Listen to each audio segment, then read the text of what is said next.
There's only one thing better than having great health and looking great, and that's not having to pay much for it. Living a healthy lifestyle can end up being very costly. All this organic food is expensive, the gym subscriptions, the sports gear, it can really add up. Now is the skiing season, right? Maybe you want to go skiing, but it's expensive. The skiing pass is expensive, the equipment is expensive, and what we want to do is actually to have your everyday groceries pay for your skiing pass. How great is that? So, based on research, we decided to launch our app in Denmark because they have a system to categorize products. If it's healthy, it will have this green keyhole label. So all you have to do is go to your local supermarket, do shopping, choose all the healthy products, and then download our app. Scan the product and the receipt to prove that you actually bought this product. Accumulate points. You can even challenge your friends and see how healthy they're eating. And ta-da! You have your prize there. You have the free skiing pass, and it's not just skiing. It can be anything. It can be swimming, it can be buying equipment, it can be even dentist appointment for all our dear dentists here. We did some research and we spotted a lot of competitors, which is a proof that this market is actually booming and it has a lot of potential. But most competitors would focus on one aspect. There's a lot of apps that encourage you to lose weight or to walk, so they give you points for that, or they give you points that you can exchange in specific stores. What we want to offer more than that is that we want to get into your local environment. We want to be in your local supermarket. We want to be in the local shop that sells sports equipment. We want to surround you and we want to encourage you to change your habits, to be more healthy. This is what we've done so far. So we did a market research. We did surveys for more than 100 people from Denmark. We spotted some potential partners, insurance companies and supermarkets. We did the prototype, so the screenshots you saw earlier is from the actual prototype. And what's next? By the beginning of next year, we want to do the pilot. So we chose a small town in Denmark, about 300,000 people, and we want to get into their local supermarkets, get them involved, improve as we go, and then get the insurance companies on board. With the data we collect, they can buy that and they can be our partners and then expand to all other countries and not just Denmark. Our team is from all these countries, very diverse. Not only diverse from countries, but also diverse in backgrounds. We have nutritionists, we have medical doctors, we have IT developers and everything in between. So now is the time to get healthy and we'll make sure that you get paid for it. Join our LinkedIn page. We want you to be our user, our partner, or our investor. Thank you.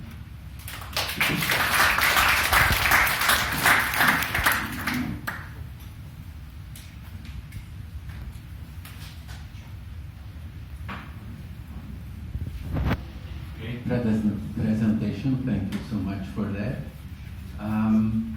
I just wonder how much healthy life can be compared with the saved money in gym or in a grocery store. So two different values. So how can you compare? Because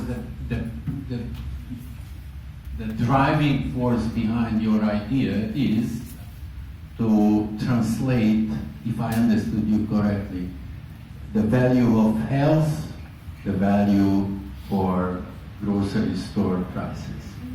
So we thought that to have a healthy lifestyle is about what you eat and your exercise. And we want to encourage you to do both. Anyway, everyone will go shopping for groceries, right? But we want to encourage you to buy the right things. And if you go shopping anyway, these points will accumulate and then they will pay for your sports. So you don't have an excuse. Right? Like a lot of people would like to do sports, but they think it's so expensive on their budget, and it's just easier to cut them out. But if your food that you buy anyway, and you will keep buying, will pay for your sports, then that's the incentive. Have you calculated quantified value proposition for the customers? Yeah, we already approached some supermarkets in Denmark and also insurance companies, and we got their views about how much customers they will get an influx in order to make some discounts. Mm-hmm. But this will all be more solid when we start our pilot and we actually get them to sign the contract and be on board. So it's in the making now. In terms of the partnerships that you're talking about, what is really the pain point or the problem that you're solving for them?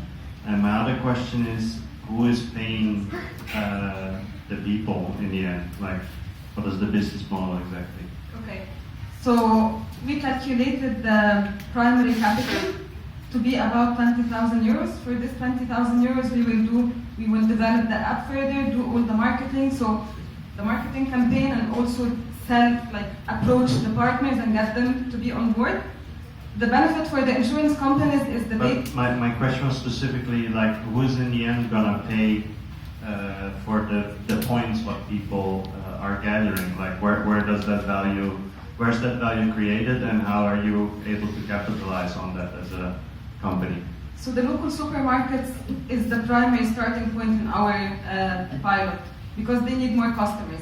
And we will get them more customers in order for them to give discounts and give us a percentage as well. This is the starting point. But then, when we collect enough data, then we will approach the insurance companies, because we can sell them the data, so they will pay for that. We can also get access to their customer base, so that's more customers for us. And then we can take it to the big chain supermarkets, because we thought that this can help a lot with the utilization of food. If we give them the lists of what people are buying, then they can make sure that things don't sit on the shelf and just go bad, you know. They can make estimates of what people are buying, and then they can purchase better, and it's just saving money for the supermarkets, it's better for the health insurance companies, and the data is a big point in all that.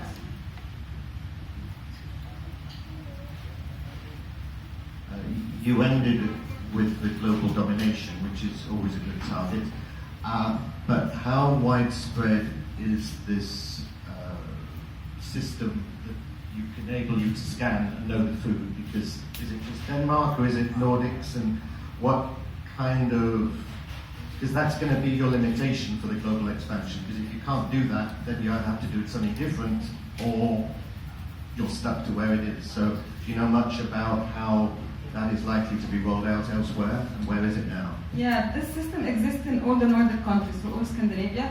We plan to start with Denmark and then roll out from there for all the Nordic countries, and by the time we've covered the Nordic countries, then we could have created our system of labeling food based on WHO recommendations and things like that. We have a nutritionist on board and medical doctors, so they can put a system for labeling food, but it's just much logistically easier to start in countries that already have a system in place.